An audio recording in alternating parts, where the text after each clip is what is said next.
We're very fortunate to live and work in a quite a unique environment here at the Remarkables. Certainly every day out and about with vegetation and the fauna, the animal life. It's very accessible for people to come up here and engage with this environment.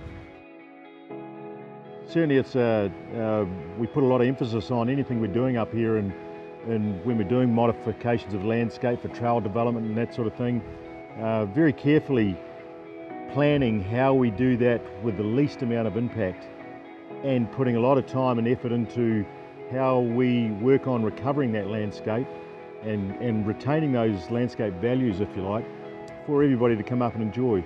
An example would be that we actually hand-pick seed from the tussock. We propagate it off-site, bring it back, and we're either planting plants, tussock plants, back into some of that modified landscape, or we're collecting the seed from other vegetation as well, the little grasses and things like that, and hand propagating it out into areas where we've done a few modifications and we haven't got vegetation or enough vegetation to put back into the landscape once we opened it up. The big focus this year for us is a program called Bring Back the Kea, as far as we're concerned, for the company and the Remarkables, and we've purchased 50 traps which are for the capture of stoats or rats or vermin like that.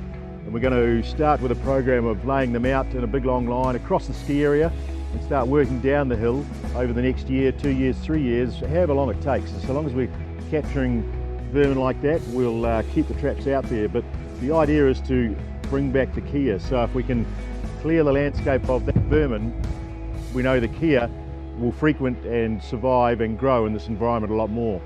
The kea love this sort of environment, and they roam, you know, sort of 5 kilometres either way of this site, but certainly nesting, they'll be known to nesting right here at the Remarkables, and we want to see that back. And it's not to say it's not there, but with only 3 or 4 birds currently. I do hear stories of people, not as recent as sort of 10, 15 years ago, where there was a flock of keas in this area, a family, and they would come and you'd drop your pack off and sit down for lunch or something, and the kea would be around about you. We really want to grow that number, get them back into their environment for everybody to have a good time with as well. It's about giving people that experience in this environment.